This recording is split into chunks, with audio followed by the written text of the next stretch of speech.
नमस्कार, मैं विवेक युद्धराज और आप देख रहे हैं आपका अपना यूट्यूब चैनल वेदराज शो।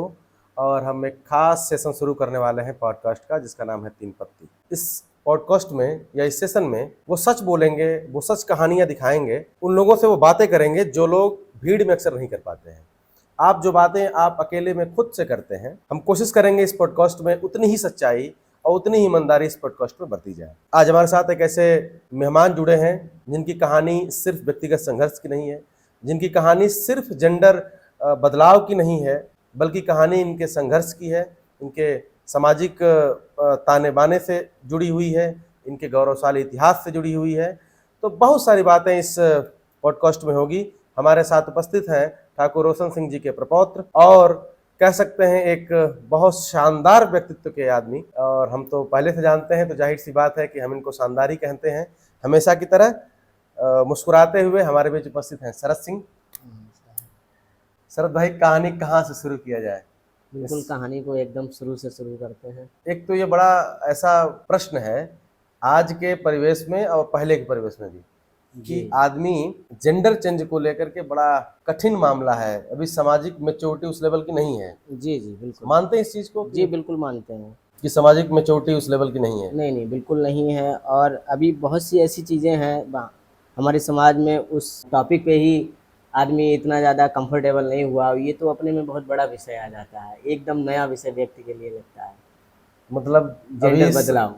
अच्छा, आपको लगता है कि समाज इसके बारे में बात करने के लिए तैयार है? बिल्कुल। कहें तो अभी 10-20% ही हुआ है, वो भी अभी हाल फिलहाल में। और इससे पहले तो इस विषय को एकदम बहुत बड़ा और ऐसा हीन भावना वाला विषय के विषय में लेते हैं लोग, और आज भी लेते हैं, जबकि ये ऐसे दूर दूर तक इसका कोई संबंध है नहीं ऐसा। बिल्कुल। तो हम लोग इस बारे में बात करेंगे आगे, काफ़ी बातें होंगी जी कि सामाजिक संघर्ष कैसे किया आपने और जो पर्सनल फेस किया, जी वो कठिन दौर की भी चर्चा हम लोग करेंगे। कब आपने महसूस किया पहली बार, जो सबसे पहला सवाल और आम तौर पर लोगों के दिमाग में आता है, कि एक आदमी कब महसूस करता है जी बिल्कुल कि वो जो है उसके अंदर एक और एग्जैक्ट वो नहीं है? बिल्कुल, आप उसको ज्यादा ब्रीफ कर पाएंगे। हाँ। तो कब महसूस किया आपने? हालांकि बचपन में जैसे 5 साल का बच्चा होता है तो उस समय तक कोई जेंडर की विशेष वो नहीं होती है कि आइडेंटिटी हो, सारे बच्चे एक साथ ही खेलते करते हैं। बिल्कुल। लेकिन जब 10 साल या 11-12 साल का बच्चा जब हो जाता है, तब वो कहीं ना कहीं स्वयं को भी पहचानने लगता है। हमारे साथ यही हुआ था कि हमें जब हम 10-11 साल के हो गए थे, तब हमें अपने अंदर कुछ अलग ही महसूस होता था कि ऐसा लगता था कि मैं क्या हूँ, ये शब्द मेरे अंदर से आने लगे थे। हालांकि बचपन था तो उतना ज़्यादा डीप उस पर कभी मेरी थिंकिंग नहीं हुई। जैसे जैसे बढ़ते गए तो मुझे महसूस होता गया कि कुछ तो है जो मुझ में अलग है बाकी लड़कियों से। और कभी भी मुझे ऐसा फील नहीं होता था कि जैसे एज अ गर्ल फील हो। और जो फिजिकली चीज़ें थी उनसे मुझे बड़ा इंटरनली एग्जॉशन सा फील होता था कि ऐसा क्यों है मेरे साथ। ये ऐसे 12 साल की उम्र से होने लगा था। जैसे आपको फील हुआ, फील होना और खुद में कंफर्म होना, ये भी एक हाँ फेज बिल्कुल होता है। बिल्कुल बिल्कुल। तो मेरा जैसे ये था कि कैसे पहचानेंगे, जैसे कपड़े पहनने का तरीका अगर आप लेते हैं तो मुझे कभी भी कोई गर्ल्स कपड़े दे दिए जाते थे, फ्रॉक या कोई अदर ऐसे, तो मुझे ऐसे वो बिल्कुल पसंद नहीं आता था। मुझे लगता था अरे मैं क्यों ये पहनूं, ये मेरा थोड़ी ना है। मुझे तो ऐसे लड़कों वाला ही पैंट शर्ट चाहिए, या फिर कोई भी कुर्ता पजामा इस टाइप की चीज़ें चाहिए। तो वहाँ से थोड़ा थोड़ा आइडेंटिफिकेशन था, लेकिन जानकारी नहीं थी कि उतनी उम्र में शायद किसी को भी नहीं जानकारी किसी को, होती हाँ है बिल्कुल। कि ऐसा भी होता है। और फिर थोड़ा 13-14 साल की उम्र हुई तो ये एडोलसेंस की एज रहती है, किशोरावस्था, तो उसमें एक अपोजिट अट्रैक्शन हो जाता है। तो मुझे अपोजिट अट्रैक्शन कभी बॉय की तरफ था ही नहीं। अपोजिट अट्रैक्शन मुझे गर्ल्स की ही तरफ रहता था। मेरी जो फ्रेंड बनाने की इच्छा होती थी वो गर्ल्स के लिए। इस बार नहीं, वही हम पूछना चाह रहे हैं हाँ कि इस बारे में स्पष्टता किस उम्र में आई? लगभग 14 साल की उम्र में। अब 14 साल की एज में हाँ इस बात को लेकर बिल्कुल कंफर्म हो क्लियर गए, हो चुके थे। क्लियर हो चुके थे कि हालांकि बड़ी बात है ये। हाँ ये बड़ी बात है, क्योंकि इस तरीके के स्पेशल केसेस में आ जाता है उस समय पे। बाकी हमारा अपना मानना है कि एक जो साधारण व्यक्ति का क्यों चलेगा माइंड, वो तो अपोजिट अपोजिट में चीज़ें चलती रहती हैं। जब आप विशेष होते हैं तब विशेष में ये जब आपको ऐसा लगता है अरे मुझे कोई लड़की इस हद तक अच्छी लग रही है कि मैं इसके साथ समय बिताऊं, ये करूं, क्योंकि जनरल वे में ऐसा होता नहीं है। तो ये मुझे 14 साल की उम्र में लगने लगा था कि इस तरीके से मेरी फीलिंग लड़कियों के टूवर्ड्स होने लगी थी कि हम इनके साथ टाइम स्पेंड करें, ये हमारी अच्छी मित्र बने। हालांकि एक लड़की लड़की भी मित्र होती है, ऐसा ऐसा कोई ऐसा नहीं, नहीं, इसीलिए मैंने लेकिन पूछा हाँ, लेकिन कि वो दोस्ती में हाँ और उस उम्र में। दोस्ती में और एक स्पेशल काइंड ऑफ फीलिंग में बहुत डिफरेंस होता है। मुझे ऐसे एक पर्टिकुलर व्यक्ति के लिए बहुत ज़्यादा डीप फीलिंग आने शुरू होने लगी थी कि बस यही मेरी लाइफ है, यही मेरा ये है, इस तरीके की वो 14-15 साल की। 14-15 साल की एज में तब मुझे पहली बार ऐसा एहसास हुआ था कि अरे मुझे तो ऐसा फील हो रहा है कि मैं लड़का हूँ, अच्छा, लड़की नहीं किसी हूँ। को देख के ये चीज फील हुई थी या नहीं, मतलब जनरल वे में फील हुआ था? जनरल वे में जैसे किसी को ऐसा कोई नहीं कि मेरी तरह कोई हो, ऐसा कोई हम्म। मेरे आसपास भी नहीं था। लेकिन बाकी जैसे अब किसी से मित्रवत होते हैं या किसी से, तो लगता था कि उसके प्रति बहुत ज़्यादा अट्रैक्शन मेरा बढ़ रहा है, जबकि जनरल वे में ऐसा होता हाँ, नहीं होता है। नहीं है। हाँ, कि ये एक गर्ल्स तो का दूसरी गर्ल्स की तरफ हो। यही वो मैटर है जिसके बारे में आजकल खूब बात होती है, जेंडर आइडेंटिटी। जी, जी, बिल्कुल। अच्छा, हमारे यहाँ यौन शिक्षा यानी सेक्स एजुकेशन भारत में तो हाँ, पढ़ाया नहीं जाता है, तो उतना खुल के बातचीत नहीं होती है। सेक्स एजुकेशन के बारे में हम विद्यालय में भी कहाँ, विद्यालय में भी नहीं पाठ्यक्रम में है, भी हाँ, नहीं है। तो पाठ्यक्रम में नहीं है। जैसे कि अभी साइंस वर्ग में चीज़ें चाहें तो थोड़ा-सा अपर क्लासेस में बता सकते हैं, लेकिन वो भी, उस पे भी कोई खुल के हम्म, बातचीत नहीं होती है। मतलब आपने 14 साल की एज में हाँ, ये चीज इसलिए स्वीकार कर ली थी कि हाँ, हाँ, कि बिल्कुल। मेरे अंदर जो है। अंदर से मुझे ऐसा फ़ील होता है, 14 साल की उम्र में ही मुझे लग गया। तो बताने में कितना वक्त लगा होगा दूसरों से? जैसे दूसरे मेरे कहने का ये हाँ, मतलब हाँ, है, बिल्कुल, जैसे आपने बिल्कुल। फील किया, मैंने फ़ील किया। आपने स्पष्टता ली, हुँ, क्लियरिटी ली। हुँ, ये भी एक बड़ी बात है कि आमतौर पर लोग कर नहीं पाते। हुँ, हुँ। फिर एक सामने वाले को बताने में देखिए ये उस तो बहुत दौर कठिन हाँ, प्रक्रिया हो उस गई। दौर में ये हुआ था कि जब मुझे एज़ अ फ़ीमेल की तरह रहना पसंद नहीं था, तो मेरा गेटअप भी बचपन से ही मैंने बॉयज़ की तरफ रखा। बहुत छोटे रहे होंगे तो पेरेंट्स ने जो भी किया हो 5 साल से पहले की उम्र में, उसके बाद में अच्छा फैमिली भी कोई बहुत इश्यू नहीं बनाया कि आप ये नहीं पहन सकते हैं, कि वो नहीं पहन सकते।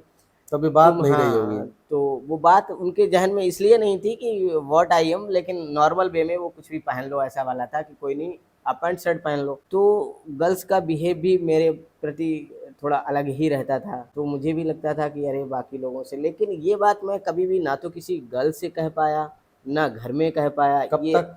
ये लगभग मेरी एक जो मित्र नहीं, उम्र पूछ रहा हूँ मैं, उम्र उम्र जानना चाह रहा हाँ, उम्र हो गई थी हमारी लगभग 17 से 18 साल की उम्र में मैंने पहली बार ये बात अपनी एक फ्रेंड को बताई थी कि अच्छा, मतलब मुझे 4 साल तक आप उस चीज को लेके हाँ, आप 4-5 साल अकेले तक ही उस हाँ, चीज से मतलब अंदर अंदर अंदर जूझते रहे। जद्दोजहद चलती रही जद्दोजहद, कि हाँ, पता बिल्कुल। नहीं इस बात को लोग कैसे लेंगे, कैसे नहीं लेंगे। जब आपने बताया तो आपको लगा नहीं कि तो उनको भी ऐसे रे... कोई विशेष इस विषय में जानकारी नहीं थी जिनको हमने बताई, तो उन्होंने सोचा ऐसा होता होगा कुछ। हाँ, आप लगते तो कोई हो, परी कथा आपकी जैसी है। हाँ, मतलब उन्होंने कहा आप लगते तो हो, हाँ, एकदम लड़कों जैसी बातचीत, सारी बिल्कुल। चीज़ें और सारी फीलिंग। और हमने किताबों में पढ़ा था ऐसा होता है, क्योंकि उनकी और हमारी एज में भी बहुत बड़ा डिफरेंस नहीं अच्छा, था, साल आपको 2 उस साल बारे में का। पता था? नहीं, हमें कुछ नहीं पता था। जब हम इंटर में आ गए थे, 12th क्लास में, तब हमने कुछ कहानियाँ पढ़ी थी। हम्म। तो इंटरेस्ट था कहानी-वहानी पढ़ने के लिए, या कोई नॉवेल पढ़ ली, तो ये पत्रिकाएँ वगैरह निकलती थीं, तो उसमें कहीं दूर-दराज की, जैसे कि अपने देश की ना हो कि विदेश की हाँ, कहानी मैं हो। वही पूछ रहा हूँ हाँ, तो विदेश कि की बड़ा। कहानी हाँ, तो मैंने पहली बार एक फ़ॉरेन की ही स्टोरी थी, तो उसको हम्म। पढ़ा था। तो मेरे विचार आया ऐसा भी होता है कि उसमें ये लिखा था कि जेंडर जो है, या जो भी है, महिला से पुरुष बन गई या पुरुष से महिला। हालाँकि जो मैंने कहानी पढ़ी थी, वो पुरुष से महिला बनी थी। तो मुझे उस उम्र में ये भी क्वेश्चन आया था मेरे दिमाग में, क्या बात मैं पुरुष बन सकता हूँ? जब ये महिला पुरुष बन गई, तो हम्म। क्या महिला भी पुरुष बन सकती है?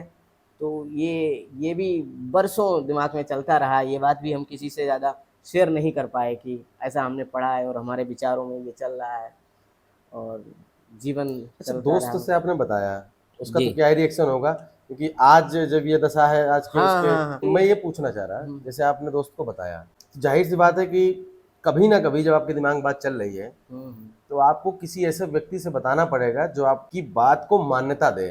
आप मेरी बात समझ रहे हैं? हुँ, हुँ, हुँ, बिल्कुल। मतलब आपकी बात को स्वीकार कर पाए, या उस बात को समझ कर उस बात को मान्यता दे कि नहीं, हाँ, ये चीजें हैं। हाँ, जैसे मैंने अपने मित्र को बताया, उनके साथ मेरे बहुत अच्छे संबंध भी थे। मतलब वो हमारी फीलिंग को कहीं न कहीं समझ रही थीं कि ऐसा है। और सबसे बड़ी बात है, आज भी हम साथ में हैं। और उसके बाद में लगभग 25 साल की उम्र में ये बात अगर हमने घर में किसी को बताई तो अपने भाई को अच्छा, बताई आपने 25 साल तक, मतलब अपने 10 साल तक और हाँ? और 10 साल तक, मतलब 15 साल के बाद 10 साल और अपने घर में ये बात किसी को नहीं बताई थी मैंने।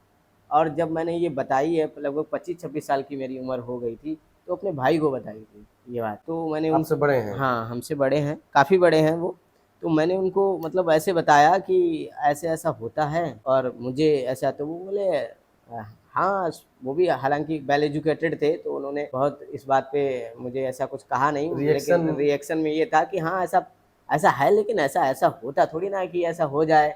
मतलब वो हमारी बात में समर्थन में नहीं थे कि ऐसा कि परिवर्तन भी होता है या कुछ होता है। उनको ये पता था कि हाँ, होती है फीलिंग, कोई वो थर्ड जेंडर पे आ गए तुरंत। थर्ड जेंडर होता है, कोई तुम्हारा वो यस। मैटर थोड़ी ना है कि तुम्हारा थर्ड जेंडर का हो, तुम फीमेल हो, असल में महिला हो तुम, तो वो इस बात दोस्त को लेके बात करने लगे। जी, असल में दोस्त जो है नहीं दे सकते नहीं, किसी बड़े का भैया को, दोष नहीं था, क्योंकि वो ये उनकी लैक ऑफ नॉलेज ये कह सकते हैं हाँ, कि अगर हाँ, ये हाँ। चीजें शुरू से पढ़ाई गई होती उन स्कूलों में या फिर उनको तो जितना पता था उसी के अकॉर्डिंग उन्होंने कहा या तो थर्ड जेंडर होता है, और हम्म, ये परिवर्तन यहाँ पॉसिबल नहीं है। जो आपके दिमाग में चल रहा है वो ऐसे पॉसिबिलिटी नहीं है, ना ऐसे हो जाता है। उनको लगा कि वैसा तो होता ही नहीं होगा। ऐसा होता ही नहीं है। और असल में इधर हमारे समाज में इतना था भी नहीं कि ये, बिल्कुल। और जहाँ से बिलोंग कर रहे हैं गांव से, वहाँ तो बहुत ही मुश्किल काम था ये।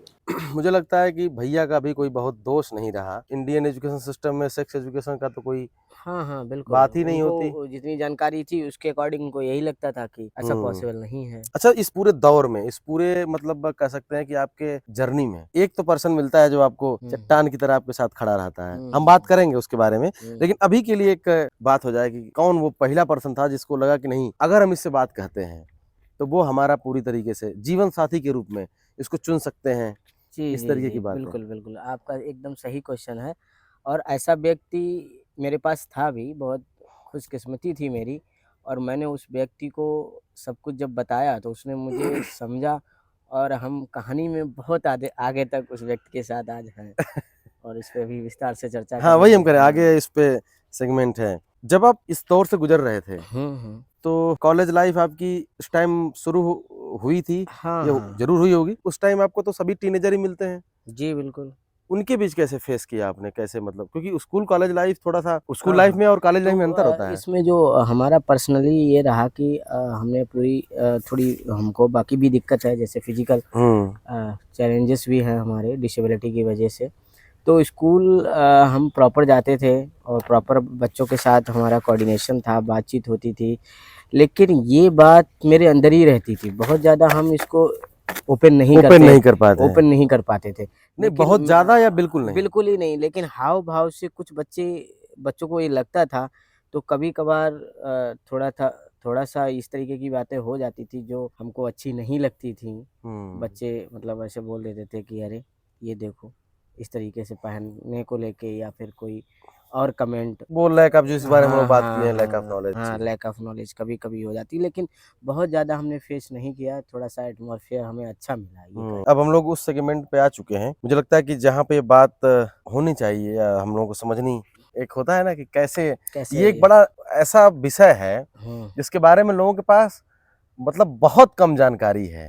पढ़ते भी हैं लोग कम इस बारे में, हाँ, और मुझे ऐसा लगता है कि समझना भी कम चाहते हैं हाँ, ना। बिल्कुल। ना? अब एक बात बिल्कुल सही है कि जानकारी तो है, हम्म। लेकिन उस जानकारी को मानने को तैयार नहीं होते। हाँ, कहने का मतलब उसे समझने की कोशिश नहीं करते। अब हम लोग उसके बारे में बात करें, ट्रांजिशन जो आपके लड़की से लड़का बनने की जो आपकी कहानी है, वो एक जो पूरा दौर है, वो आप उसके बारे में सहज हैं, हमें पता है कि वो चीज़ थोड़ी सी हाँ, मतलब बड़ा एक मानसिक बड़ी जर्नी है है, एक तरीके और से, कम बड़ा शब्दों में ऐसे जो भी शब्द हैं वो कम ही पड़ेंगे। कमी पड़ेंगे। हाँ। फिर भी अगर आप सहज हैं तो हम लोग उस बारे हाँ, में। ये देखिए, हुआ ये था कि जब हम स्टडी हमने इंटर तक कर ली थी, उसके बाद में हम, और जिस व्यक्ति को हमने अभी बीच में बताया था कि हमने अपने बारे में बताया, उनके साथ में हम लखनऊ चले गए थे। लेकिन इस लखनऊ में जाने में भी अपने में एक बड़ी जदोजहद रही, किस तरीके से गए, जिनके साथ गए उनके साथ भी एक बहुत बड़ा स्ट्रगल ही रहा उनको हमारे साथ जाने में। तो जैसे तैसे हम पहुंच तो गए, फिर पढ़ाई वढ़ाई हमने शुरू की, और हमेशा शिक्षा एक हथियार बन के मेरे साथ रही, कह सकते हैं। अगर आज शिक्षा ना होती तो शायद हम आपके बीच में इस तरीके से ना बैठे होते। सबसे बड़ा योग पहले तो उस व्यक्ति का रहा जो हमें वहाँ तक लेके गया, और दूसरा जो, या सबसे बड़ा कह सकते हैं, शिक्षा का रहा। आपने निर्णय लिया होगा कि हमें अपने आप को बदलना है, या जो चीज में हूँ उस रूप में अपने आप को देखना है। जी जी।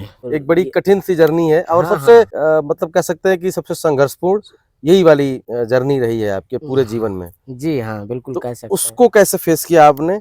और एक होता है कि जैसे कि आप मानसिक रूप से उसको तैयार कर पाना, क्योंकि सोचना और फिर अपने आप को उस हद तक ले जाना कि नहीं, मुझे बिल्कुल सही बात। बदलना है। ये कहानी जो ट्रांजिशन की कहानी है, ये अपने में बहुत बड़ी है कि जैसे हमको जब ये महसूस हो गया था और हम स्टडी लखनऊ में कर ही रहे थे, उस दौरान लगभग हमारी उम्र 22-23 तक पहुंच भी गई थी, 22 साल 23 साल की उम्र में। तो हम फर्स्ट टाइम पे वहाँ जब थोड़ी जानकारी मुझे नेट के माध्यम से हुई, जो मैंने इकट्ठा की थी या पत्रिकाएं कुछ पढ़ी थी कि ऐसा पॉसिबल है, तो हम डायरेक्ट क्या किए कि सर्जरी डिपार्टमेंट में ही चले गए। हाँ, जाके डॉक्टर से मिल लिए और मैंने उनको बोला कि हमको ऐसे-ऐसे सर्जरी करानी है। तो वो पहले तो ऊपर से नीचे तक देखे हमको, फिर बोले कि कौन बता दिया तुमको? Plastic surgery. हाँ, प्लास्टिक सर्जरी करानी है हमको। बोले कौन बता दिया तुमको? सीधे चले आए और केजीएमयू में हम चले गए थे लखनऊ में।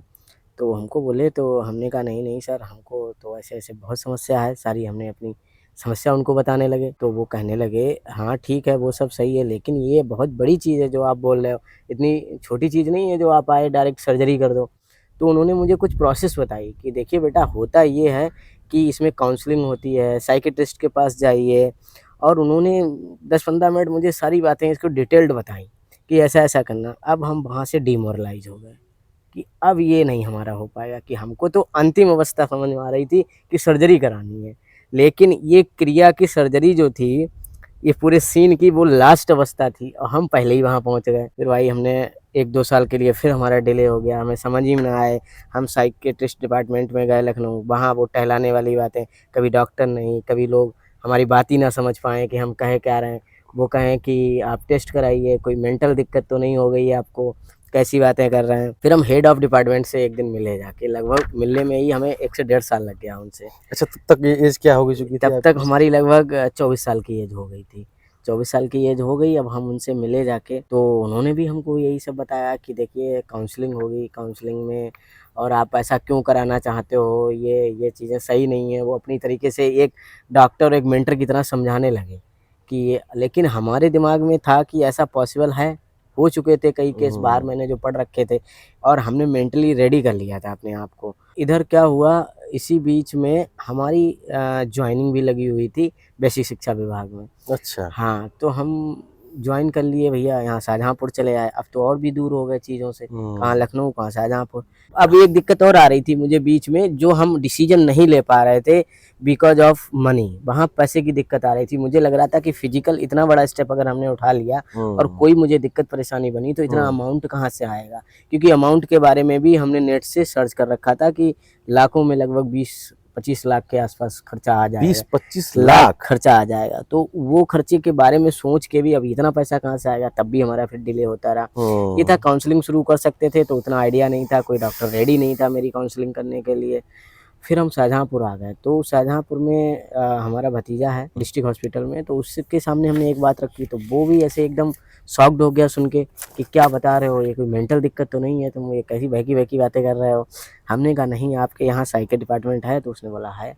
तो हमने कहा ऐसा है, आप मुझे उनसे मिलवाओ। तो उसने हमें जाके मिलवाया। अच्छा, तो यहाँ पे एक डॉक्टर थे अभिनव रस्तोगी, बहुत बढ़िया हैं साइकियाट्रिस्ट। वो हमारी बात को समझ पाए। हालाँकि पहले दिन उनको भी लगा कि क्या ही बात कर रहे हो आप, और आपको ये गाँव, नवादा गाँव से आए हो और इतनी जानकारी, ये कैसे क्या? तो मैंने बताया नहीं, ये मतलब हम लखनऊ में रहे थे, हमने ऐसे-ऐसे, सर आपने बताया कि ऐसे-ऐसे स्टडी हमने की है इस विषय पे। तो बोले अच्छा, तो कहीं न कहीं उनको भी थोड़ा-सा समय लग गया। बोले थोड़ा-सा समय दीजिए हमें, आगे आपकी काउंसलिंग करने में, जो भी अपने सीनियर से उन्होंने जो भी किया हो। उन्होंने मेरी काउंसलिंग की 6 मंथ काउंसलिंग होने के बाद में उन्होंने मुझे जेंडर डिस्फोरिया का एक लेटर दिया कि हाँ, वाक़ई में आपको जेंडर डिस्फोरिया की दिक्कत है, आप हार्मोन थेरेपी के लिए जा सकते हैं। फिर मेरी हार्मोन थेरेपी स्टार्ट हुई। हम लखनऊ गए सहारा हॉस्पिटल में, डॉक्टर अजय शुक्ला से हमने हार्मोन थेरेपी ली। जो 1 साल उनकी थेरेपी चली। थेरेपी में वो कुछ इंजेक्शन, कुछ चेकअप ये कंटिन्यू होते रहे 1 साल तक।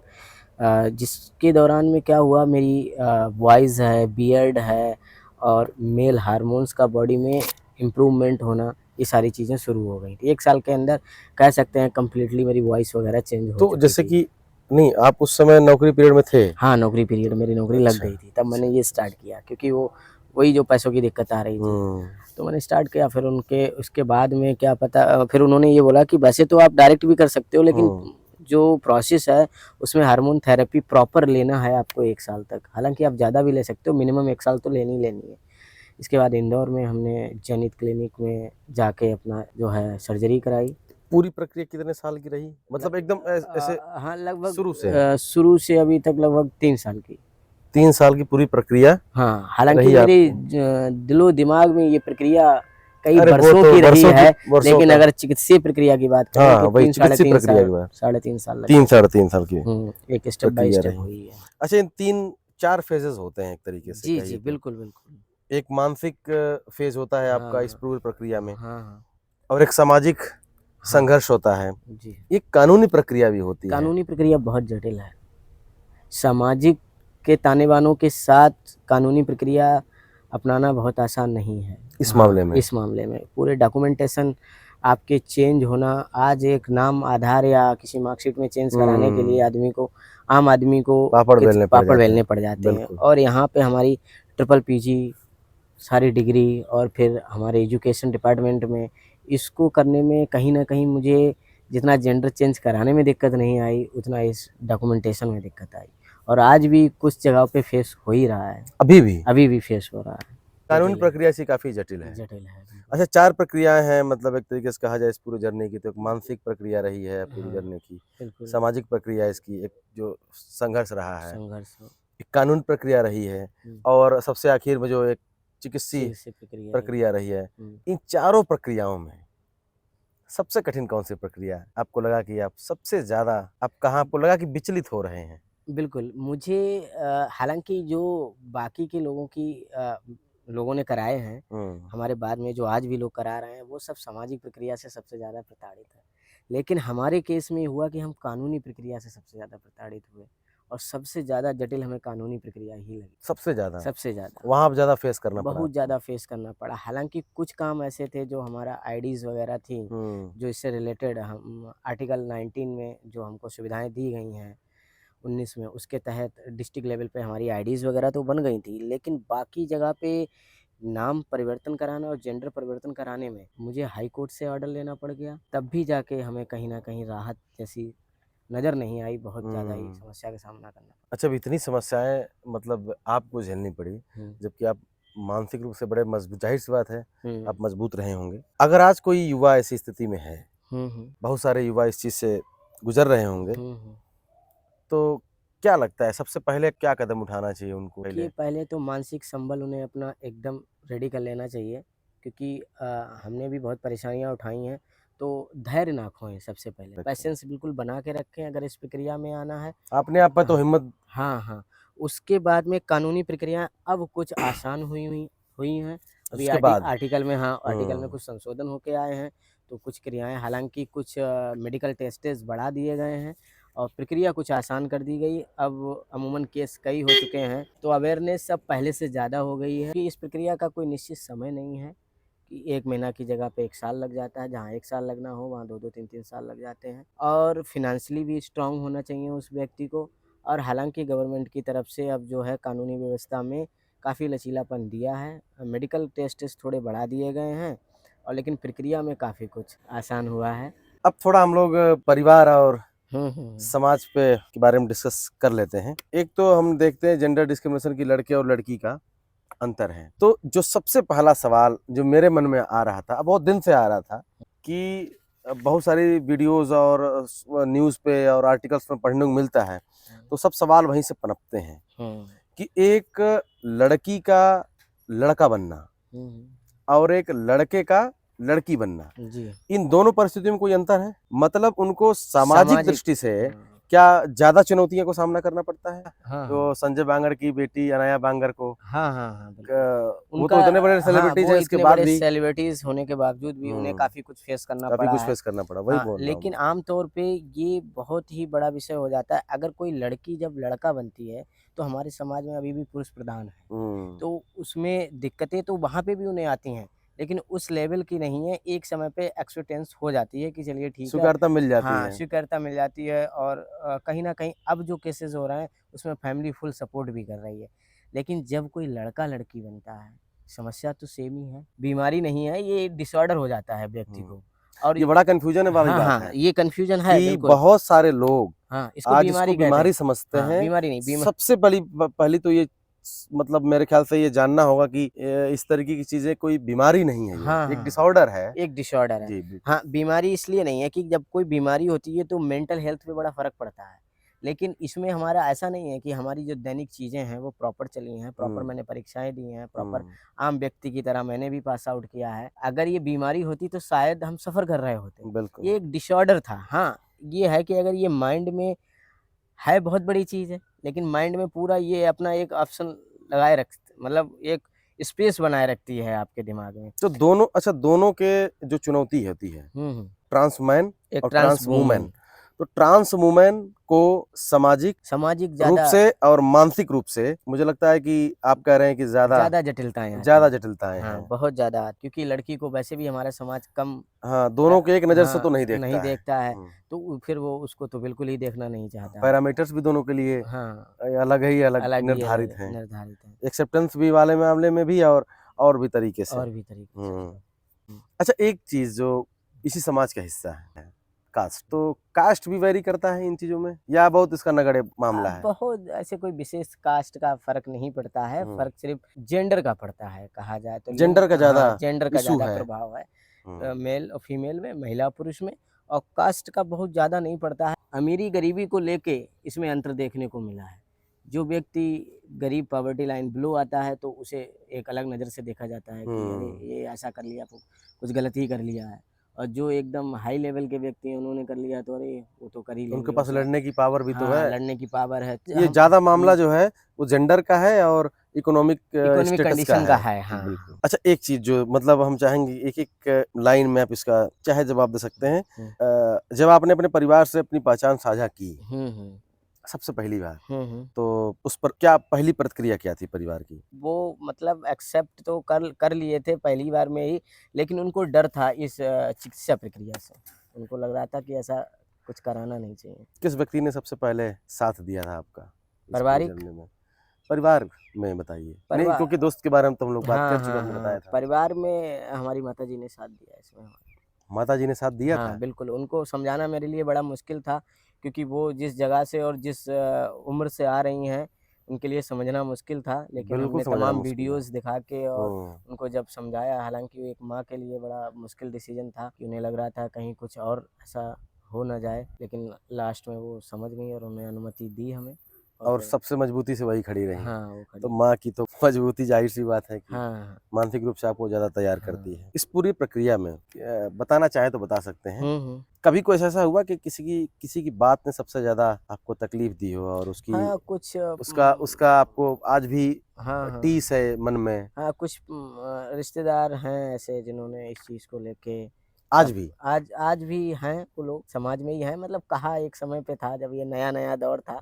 आज तो हमको 2-4 वर्ष हो गए हैं, 4 वर्ष के आस-पास। तो अब तो एक सामान्य सा जीवन हम जी रहे हैं, लेकिन जब जैसे ही हमारा जेंडर परिवर्तन हुआ था, उस समय पे लोगों ने ऐसी बातें कही थी जो आज भी अगर सोचो तो बहुत बुरा लगता है। टीस है अभी हाँ, भी? टीस है अभी भी इस बात की। कभी लगा सब कुछ छोड़ देना चाहिए? असल में एलोननेस या आपके हाँ, संघर्ष से हाँ, वो हाँ, चीज़ हाँ, बिल्कुल, मन में बिल्कुल। उपजती है। ऐसा ऐसा है, नेगेटिव और पॉज़िटिव दोनों थॉट्स आते हैं। जब ये प्रक्रिया चल रही थी तो ये प्रक्रिया इतनी सामान्य नहीं है, बहुत हाँ, पेनफुल है।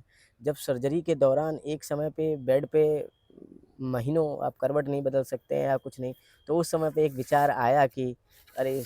क्या कर डाला ये सब, ना ही अच्छा, करते। आया था। हाँ, आया था। हाँ। उस दौरान किसी ने संबल देने का काम किया हाँ, या इसमें हाँ, खुद से बिल्कुल। ही? नहीं, खुद से नहीं, ये हमारी मित्र ने ही काम किया, हमारी जो दोस्त हैं, फ्रेंड हैं और आज की तारीख में वो हमारी वाइफ भी हैं। अच्छा, आपकी तो पत्नी हाँ, है, पत्नी है, उन्हीं से हमारा विवाह भी जाहिर-सी हुआ। बात है। तो उन्होंने बड़ा साथ दिया कि अब आपने ये किया है, हालाँकि उनकी कोई ऐसी मंशा नहीं थी कि हम ये करें ही। उन्होंने कहा आपने किया है तो थोड़ा-सा अब सहना अच्छा, पड़ेगा वो तो भी मतलब इसमें भी एक मतलब एक परसेप्शन है कि हुँ, आपका ये खुद का मंतव्य था, हाँ, आपकी पत्नी की तरफ से ऐसा ऐसा कोई कुछ नहीं था। वो कि आप हम हाँ, वो हमारी हमारे साथ ही रह रही थीं, तो उनको ऐसा कोई कंपल्सरी नहीं था कि हम ये करें, तो वो हमारे साथ रहेंगी या उन्हें कोई इस चीज़ की आवश्यकता नहीं। ये हमारे मेंटल लेवल का था कि मुझे रास्ते में या कहीं पे भी किसी को भी फेस करने में बहुत ही अनकम्फ़र्टेबल फ़ील होने लगा हुँ। था एज़ अ फीमेल। आजकल को ज़ाहिर-सी बात है कि सोशल मीडिया का ज़माना है हुँ, हुँ। और एलजीबीटीक्यू का जो समुदाय है, हुँ, हुँ। उसकी जागरूकता सोशल मीडिया पर बढ़ रही है और लोग उससे थोड़ी-सी समाज में लग रहा है आपको स्वीकारता बढ़ी है इन चीज़ों को लेकर के? हाँ, हालाँकि पहले से तो काफ़ी बड़ी है, लेकिन छोटे शहरों में आज भी उस लेवल की नहीं है। मतलब छोटे शहर और महानगरों की सोच में भी अभी बहुत बहुत अंतर डिफ़रेंस है। है, हाँ, बहुत हुँ। अंतर है। अब जो हम जिस टॉपिक पे बात करेंगे कि भारत में सेक्स एजुकेशन का बहुत गैप है या कह सकते हैं कि हुँ, है ही नहीं। नहीं है बिल्कुल। इस वजह से मैं फिर कह रहा हूँ कि समाज का बहुत अधिक दोष नहीं है। हुँ, हुँ, ये हुँ। आपने भी इस बात को अवेयरनेस की कमी अवेयरनेस है। की कमी है और हाँ, उसका दोष समाज पर डाल देना पूरी तरीके से इसलिए सही नहीं है कि समाज के ऊपर इस पर काम भी नहीं हुए नहीं हैं, हुआ है, नहीं हुआ शैक्षिक है। तौर बिल्कुल, पर। बिल्कुल।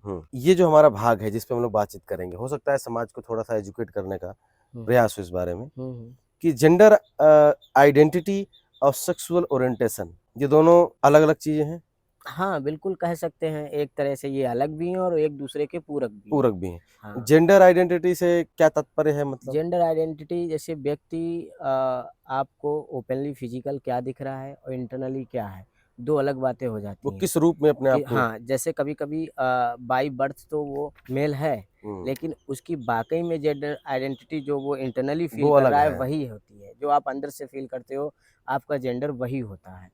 जेंडर आइडेंटिटी हो गई। सेक्सुअल ओरिएंटेशन इसमें जैसे मान लीजिए सेम जेंडर में अट्रैक्शन होता है, तो वो कंफर्टेबली अगर उनके साथ में रह रहे हैं, मान लीजिए एक मेल है, मेल से अट्रैक्शन है, हुँ, तो उनका वो सेक्सुअल ओरिएंटेशन होता है। ओके। हुँ, ऐसी कौन-कौन सी गलतफ़हमियाँ हैं हुँ। अपने सोसाइटी में इस विषय को लेकर के, जो आपको लगता है कि समाज सबसे ज़्यादा बार उसको दोहराया जा रहा है, हाँ, जहाँ पे सबसे ज़्यादा आपको लग रहा है कि हाँ, इस जैसे पे ज सुधार की ज़रूरत है? बिल्कुल, जैसे समाज बार-बार एक क्वेश्चन करता है कि ईश्वर ने हमें जैसा जन्म दिया, हमें वैसा ही रहना चाहिए। हमारा मानना है कोई व्यक्ति बच्चा पैदा होता है, तो वो ईश्वर ही जन्म देता है उसको, तो पता चलता है उसका पैर या हाथ इस तरीके से मुड़ा है या किसी और विकार से ग्रसित है वो। तो डॉक्टर देखता है तुरंत और बोलता है कि इसका ऐसे-ऐसे ऑपरेशन होगा और ये व्यक्ति ठीक बच्चा ठीक हो जाएगा। बिल्कुल। तो फिर हम वहाँ पे क्यों नहीं मानते कि ईश्वर ने जैसा जन्म दिया, हमें वैसा ही रख एक लेना चाहिए? मैंने जब हम या कोई मुंबई में बीमारी पढ़ से रहे पैदा थे होता है तो। हाँ, बिल्कुल हम यही हम बताने जा हाँ। रहे थे कि जब मुंबई में पढ़ रहे थे एमएडएचआई तो हियरिंग इम्पेयरमेंट का, हुँ, तो उसमें कोक्लियर इम्प्लांट एक होता है, जो बच्चे बिल्कुल डेफ और डंफ होते हैं, तो उनके यहाँ पे एक सर्जरी होती है हुँ। और उसके द्वारा वो बच्चा बहुत छोटे पर से उसका ऑपरेशन होता है, 2-3 साल का होता है। बिल्कुल, हाँ। उसके बाद वो उसका नॉर्मल जीवन हो जाता है। नॉर्मल जीवन हो जाता है। तो वहाँ पे हम क्यों नहीं मानते हैं कि ईश्वर ने दिया उसमें हस्तक्षेप क्यों हुँ, किया जा रहा है? तो ये भी एक सामान्य-सा डिसऑर्डर होता है, जो आज पॉसिबिलिटीज़ हैं इस डिसऑर्डर को हम ख़त्म कर सकते हैं चिकित्सा प्रक्रिया द्वारा, तो इसको ख़त्म कर दिया जाता है, एक नॉर्मल बात है। कह सकते हैं हाँ। अपने सोच में थोड़ा-सा हाँ, परिवर्तन सोच में परिवर्तन लाएँ और ये कोई बहुत हालाँकि ये प्रक्रिया लंबी है, लेकिन ये बात बहुत बड़ी नहीं है, जो बदलाव है। उसको वो सुधारा जा हाँ, सकता है। इसे सुधारा जा सकता है, बिल्कुल। थोड़ा-सा हम बात करें अगर आपके रिश्ते और जीवन साथी के बारे में जी, बिल्कुल। तो अगर आना चाहती हो तो एक बार हम चाहेंगे कि वीडियो में आएँ, हम लोग बातचीत करें साथ में। अब बात करेंगे थोड़ा इतने लंबे जर्नी में पत्नी आपके साथ जी, जी, बिल्कुल। खड़ी रहीं बिल्कुल चट्टान की तरह। हुँ, जीवन साथी चुनने का जो अनुभव आपका रहा है, हुँ, हुँ। उसके बारे में सहजतापूर्वक जी, बिल्कुल। जीवन साथी या जैसे एक ही व्यक्ति में सारे रिश्ते मिलना, कठिन शायद ही किसी प्रक्रिया है। ईश्वर का वरदान कह सकते हैं इसको हम, ईश्वर का वरदान ही रहा होगा। तो पहली बार हम इनसे 9th क्लास में मिले और ये 10th में थीं, हम 9th क्लास में थे। तो गाँव में ही हमारी मुलाकात हुई थी। ये लोग बनारस में रहते थे, वहाँ से छुट्टियों में आए थे। तो ऐसी मुलाकात हुई, एक-दूसरे को समझा जाना है। फिर जाके 10th-वेंथ या 12th क्लास में पूरी बात हमने जब इनको बताई और हमारी मित्रता अच्छी खासी इनसे हो गई थी। यहाँ तक कि ये 9th 10th से हमारा स्कूलिंग का सारा ये देखने भी लगी थी क्योंकि ये फ़िज़िकल जो हमको दिक्कत है, उसकी वजह से फिर एक मतलब शुरू का एक सपोर्ट इनका जो रहा है हाँ शुरू से वो आप हाँ मिलता रहा इनका। बिल्कुल बिल्कुल मैंने यही बोला था कि मेरे साथ बहुत चैलेंजेस हैं जो हम्म। अभी बात हो रही थी कि सेम जेंडर में तो वैसा ही एक दूसरे के प्रति मेरा अट्रैक्शन था इनसे तो उसके साथ में इन्होंने एकदम अच्छे से साथ दिया मेरा लखनऊ में हम लोग 15 साल रहे तो ये साथ ही में रहीं और पर डे स्कूल ले जाने से लाने तक का और मेरा जेंडर परिवर्तन का और आज जो है पत्नी के रूप में भी ये हमारा साथ दे रही है। कि एक बहुत बड़ी बात है, एक तो प्रेम मिलना, और जब आपको पता है कि प्रेम में शुरू से लेकर आखिर तक संघर्ष का एक दामन हमेशा रहेगा, उन परिस्थितियों में प्रेम मिलना और करना मतलब एक तरीके से कहा जाए कि बड़ी ड्रीम और बड़ी इमेजिनेशन हो जाती है कि इस बिल्कुल तरीके का बिल्कुल प्रेम कहाँ देखने को कहाँ मिलता है आजकल आजकल मिलता है। जो शादी बारात का या प्रेम का जो चल रहा है वो सब लोग जान ही रहे हैं हम्म। और इस समय में अगर कोई सच्चा साथी मिले तो ईश्वर का वरदान ही होगा ये। थोड़ा सा हम चाहेंगे कि आपकी पत्नी का भी परिचय हो जी दर्शकों बिल्कुल से कि जो जिन्होंने आपके साथ हाँ हाँ एक संघर्ष किया इस तरीके से हाँ और ऑफ लाइफ है हावर ऑफ लाइफ, तो वो चीज है। क्या नाम है आपका? मेरा नाम सविता सिंह है और अब हम मिसेज सविता सरस सिंह है। इस पूरे जर्नी में आपको कब पहली बार लगा कि नहीं ये मेरे हमसफर या जीवन साथी के रूप में सही रहेंगे? मतलब कभी तो ये जैसे इनके लिए ये एक विषय रहा है, एक एज रही होगी या एक समय रहा होगा, आपके लिए वो समय कब रहा था कि ये नहीं कि जीवन साथी के रूप में चुनना है? एक संघर्ष के साथी के रूप में अलग विषय हो जाता है, लेकिन जीवन साथी के रूप में चुनने का क्या आपके दिमाग में कब ये बात आई? फ्रेंडशिप तो हमारी पहले ही हो गई थी लेकिन माइंड में तो शुरू से ही था कि जीवन साथी जो हो वो इनकी तरह हो, जो इनकी सोच थी वो मुझे काफी पसंद थी इस मतलब वजह आपने से। जो भी चीज अपने दिमाग में सोच रखी थी वे हाँ इनके वो माध्यम सब से कुछ इनमें था, वो मतलब हो एक रहा हाँ था। जीवन साथी के रूप में जो होना चाहिए वो सब था। तो फिर मेरे माइंड में तो शुरू से ही था कि अगर जीवन साथी हो तो ऐसा हो, जहाँ तक है तो यही हमारे लाइफ जाहिर सी टाइम बात है। हाँ जीवन साथी हो। अच्छा, कभी लगा कि जिसके साथ हम जा रहे हैं सफर शुरू करने के लिए, चैलेंजेस बहुत हैं समाज में से लेकर के, परिवार से लेकर के, तो कभी लगा कि हम विचलित हो जाएंगे या मन में कभी ऐसी भावना आई हो या अपने आप को आपने शुरू से इतना मजबूत कर रखा था कि नहीं आई, कई बार आई क्योंकि माँ बाप भी थे, भाई बहन भी थे, सबको समाज को देखते हुए बहुत चीज़ें मन में आई, लेकिन फिर बीच बीच में ऐसे डगमगा भी गए। फिर उसके बाद फिर संभल गए कि नहीं ऐसा नहीं है, परेशानियाँ तो आएंगी लेकिन उनका बिल्कुल। हाँ उनका सामना तो करना पड़ेगा क्योंकि लाइफ इतनी इजी नहीं है।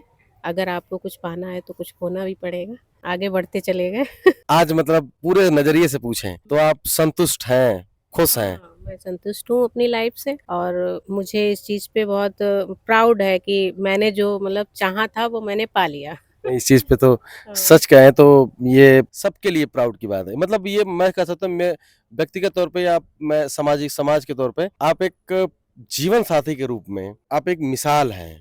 ये इस कहने में शब्द की कंजूसी नहीं होनी चाहिए कि अगर प्रेम की दृष्टि से देखा जाए तो ऐसा हमसफर जो है मिलना गर्व की बात होती है। आप एक और प्रेम करने वालों के लिए आप एक जो है मिसाल ही हैं।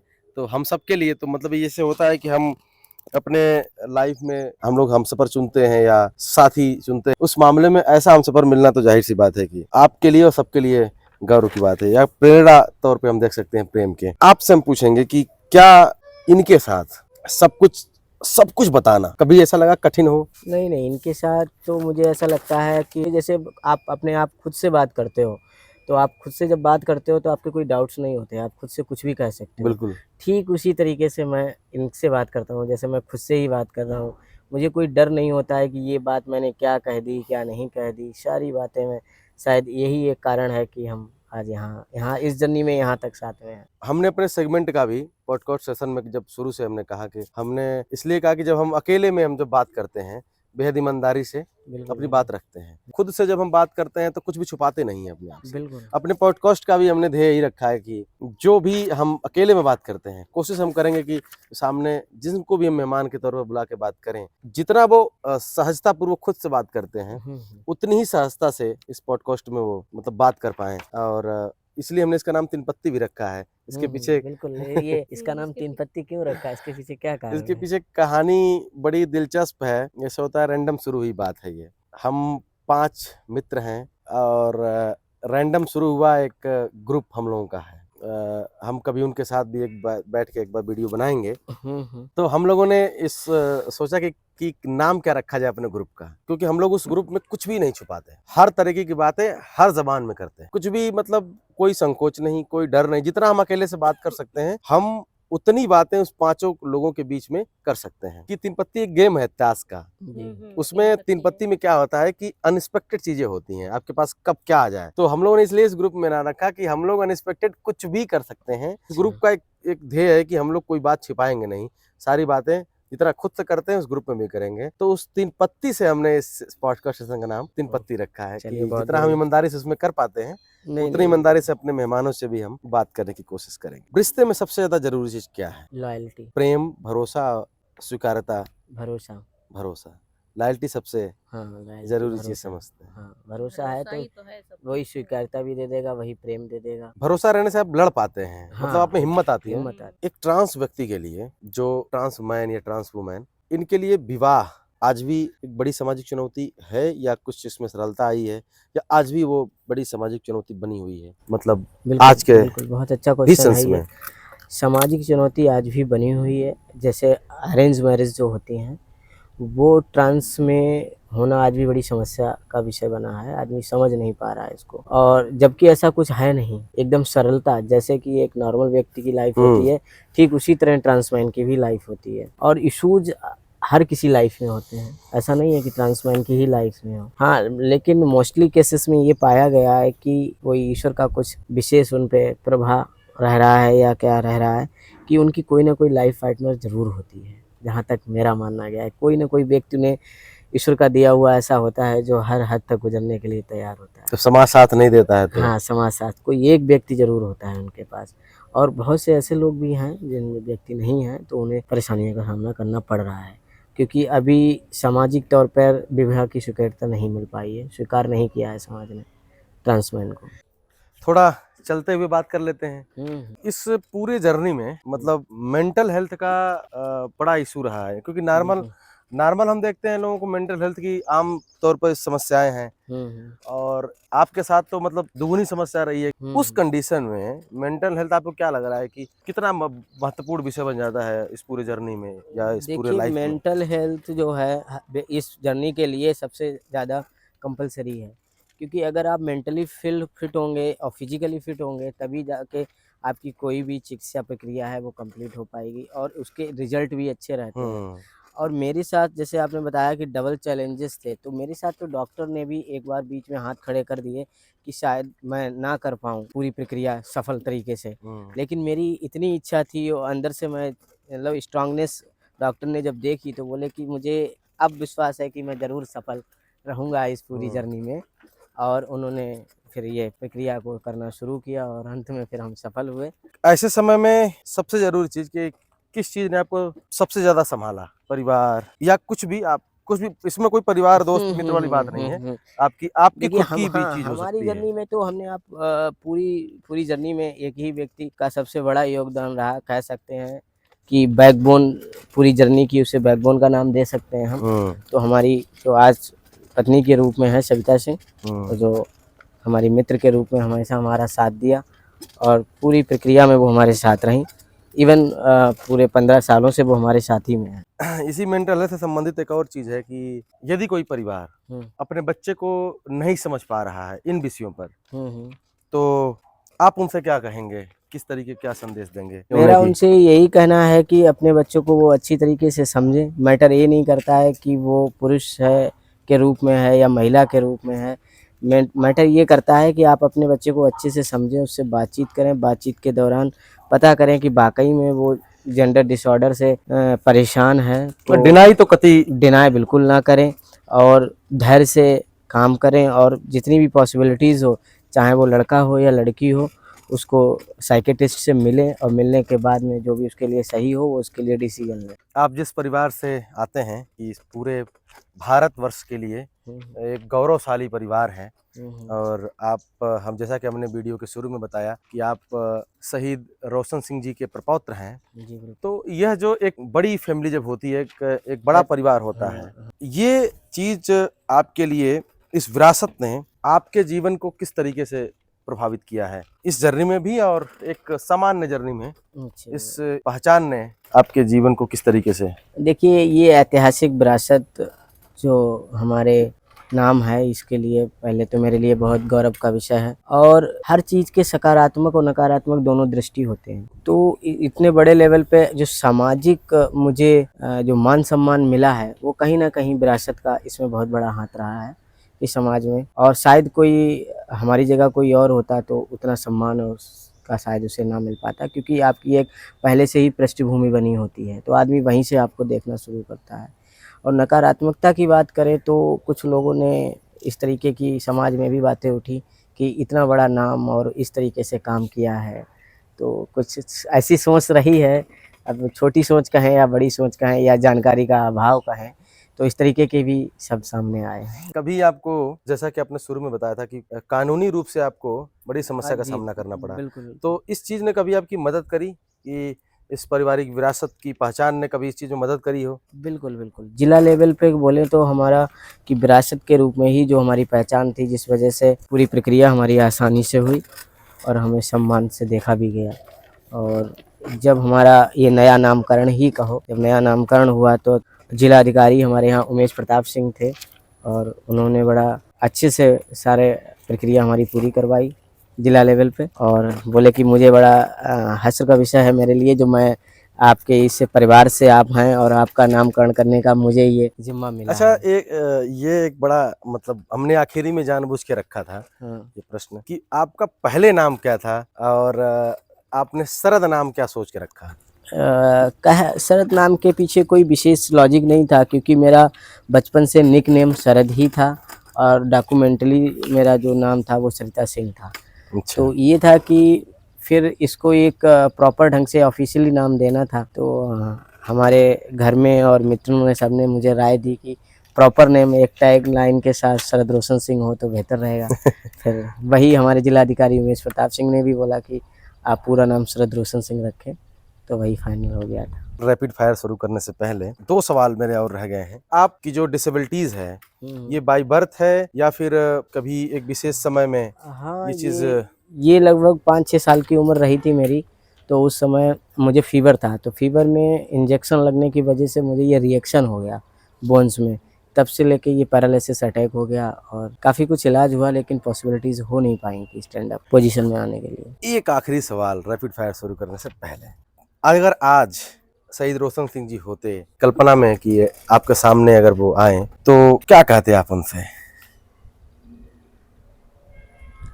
सबसे पहले तो मैं यही कहता कि जैसे एक व्यक्ति जब शहीद होता है, और बहुत अच्छे गर्व का विषय है पूरे देश के लिए जब वो शहीद हो गए, लेकिन परिवार की जो जिम्मेदारी थी वो बहुत पीछे हट गई। जब हम अपना एक परिवार बनाते हैं तो उसकी भी जिम्मेदारी हमारे लिए सर्वप्रथम होती है। तो मुझे लगता है कि उन्होंने पारिवारिक जीवन जो है देश के लिए निछावर कर दिया, तो मुझे लगता है कि इसको भी पूरा करना चाहिए था या किसी तरीके से इसे सही ढंग पे लाना चाहिए था। तो मतलब ये तो देश की जिम्मेदारी बनती है हाँ, देश कि की अगर उन्होंने देश के लिए समर्पित किया अपना जीवन, जी तो बिल्कुल। देश की जिम्मेदारी बनती है कि उनके परिवार के साथ या उनके वंश के साथ, आगे आने वाली पीढ़ियों के साथ बिल्कुल, बिल्कुल। किसी तरह की कोई समस्या ना आए। और अगर अगर आ रही है तो मेरे ख्याल से तो ये बड़े शर्म की बात है देश के लिए। वो न्याय नहीं मिला। बिल्कुल, बिल्कुल। एक परिवार को जो न्याय मिलना चाहिए था वो न्याय कभी नहीं मिला, और ये अपने में एक बहुत बड़ा विषय है, तो इस पर इसीलिए कभी और चर्चा बात करते हैं। करेंगे। बिल्कुल, रैपिड बिल्कुल। फायर शुरू करते हैं। जी बिल्कुल। बड़ी लंबी हम लोगों की बातचीत रही और सवालों का सेक्शन भी लगभग लगभग समाप्त होने को है। एक शब्द में आप खुद को कैसे परिभाषित करेंगे? एज ए शरद सिंह को अगर एक शब्द में परिभाषित करना रहे। देखिए, सरिता से शरद सिंह की जर्नी को अगर हम प्रभावित करें तो सेटिस्फैक्शन, एक शब्द। सेटिस्फैक्शन। सेटिस्फैक्शन। ओके। सबसे बड़ा डर? सबसे बड़ा डर, जब फैमिली है तो उसके कुछ इश्यूज हैं, उनसे डर रहता है, बाकी ऐसा कोई डर है सबसे बड़ी जीत क्या लगता है आपको? स्वयं को पहचानने की। रैपिड फायर में जो अगला प्रश्न हमारा है वो है कि किस बात का अफसोस आपको सबसे ज्यादा अभी भी है? सही समय पे शिक्षा ना मिलना। किस बात पर सबसे अधिक गर्व है आपको? आज जो शिक्षित हूँ। जाहिर सी बात है, जिस बात का अफसोस होगा अगर वो मिलेगा तो हाँ, बस जाहिर सी बात। हाँ। एक मिथक जो आज भी आप तोड़ देना चाहते हो? समाज से भी जुड़ा हो सकता है, खुद से भी जुड़ा हो सकता है, आपके जेंडर आइडेंटिटी से जुड़ा हुआ है। ट्रांसमैन की बात करें तो ट्रांसमैन एक नॉर्मल मैन की तरह होते हैं। ये समाज में एक मिथक है कि वो अलग हैं, वो उनके जीवन शैली अलग है, ऐसा कुछ है नहीं। मतलब आप एकदम सामान्य तौर पर समान तौर पर कहें तो ट्रांस समुदाय के साथ हाँ। ये समाज आराम से तालमेल करके रह सकता है। है। ये जो मिथक बना हुआ है कि अलग है, अलग है, वो टूटना चाहिए। हाँ, एकदम अलग कुछ नहीं है। एक सलाह जो हर माता पिता को सुननी चाहिए। हाँ, अपने बच्चों को अच्छे से समझें और समझ के उनके साथ डिसीजन लें, जिससे कोई वो अवसाद में ना। वह एक संदेश जो आप हर ट्रांस बच्चे तक पहुंचाना चाहते हो, या जो कह सकते हैं कि ट्रांस या जो इस समस्या से जेंडर डिस्फोरिया या सेक्सुअल ओरिएंटेशन से गुजर एक ही रहा है, शब्द में उसके कहेंगे साथ सिर्फ कि उन लोगों को धैर्य बनाए रखना है, बस। पूरी प्रक्रिया का सार सिर्फ धैर्य है। ये बहुत ही लंबे समय की प्रक्रिया है, इसमें लोग धैर्य तोड़ देते हैं, तो वहीं से ये पॉडकास्ट को ये सब व्यक्ति देख रहा है जो इस समस्या से जूझ रहा है, इसको अपनी पहचान को लेकर उलझन में है, जेंडर आइडेंटिटी को लेकर जो उलझन में है। अगर कोई माता पिता उस बच्चे को समझ नहीं पा रहा है, तो एक आखिरी संदेश जो आप उन्हें माता पिता से या उस बच्चे से कहना चाहते हो, धैर्य के अलावा कि धैर्य बनाए रखने के साथ साथ और क्या चीजें हो धैर्य सकती बनाए हैं? रखने के साथ साथ वो कभी भी अपने जीवन को ख़त्म करना ना चाहें। बहुत से लोग बहुत ज़्यादा प्रताड़ित हो जाते हैं, अपनी बात कह नहीं पाते हैं, तो सुसाइड की तरफ चले जाते हैं। तो मेरा यही कहना है कि वो अपने आप को अच्छे से समझें और जीवन में सिर्फ जेंडर ही नहीं, आपका जीवन बहुत महत्वपूर्ण है। आपके माता पिता हैं, उन्हें समझाने की कोशिश करें और वो उम्मीद है ज़रूर समझेंगे एक दिन। अपने बच्चे माँ बाप बहुत ज़्यादा दिनों तक अपने बच्चों से दूर नहीं रह सकते हैं, चाहे वो समस्या कोई भी हो। बहुत बहुत धन्यवाद आपका, आप हमारे पॉडकास्ट में इतना समय दिए और मेरे ख्याल से बहुत समय हम लोग आपस में बातचीत हाँ, वो विषय करते ऐसा रहे। है काफ़ी लंबा। आगे भी हम लोग बातचीत करेंगे। सबसे पहले मैं धन्यवाद देना चाहूँगा आपको कि आपने समय दिया, और बहुत दिन से ये चीज़ें पेंडिंग पड़ी थी, और ये तो हम आप जानते हैं काफ़ी कई महीने हो गए थे कि हम बैठ के आपस में बात करें। आप देख रहे थे देवदास शो, और उसमें भी हमने जो नया सेशन शुरू किया है पॉडकास्ट का, जिसका नाम है तीन पत्ती, उसके पहले मेहमान थे शरद सिंह। ये कहानी आप देख रहे थे कैसे ट्रांसमैन की, जिनकी विरासत भारत के गौरवशाली इतिहास से जुड़ी हुई है, और पूरी कहानी आपने समझा। इन्होंने इस पूरे देश को एक संदेश दिया है, अपनी तकलीफों के बारे में बताया, अपने संघर्ष के बारे में बताया। सब कुछ बात करते हुए हमारा जो मेन संदेश था, जो प्रमुख संदेश था कि माता पिता अपने बच्चे को समझें, उन्हें उनकी परेशानियों को बीमारी ना समझें, बल्कि कह सकते हैं कि वो एक डिसऑर्डर है, उसे उसी रूप में ही लें, उसे बीमारी ना समझें। ये एक संदेश था जो आप भी पहुंचाना चाहते थे, और इस पॉडकास्ट का पूरा हमारा एक उद्देश्य भी था। तो हम मिलते रहेंगे ऐसे ही किसी बेहतरीन मेहमान के साथ। देखते रहिए देवदास शो। नमस्कार।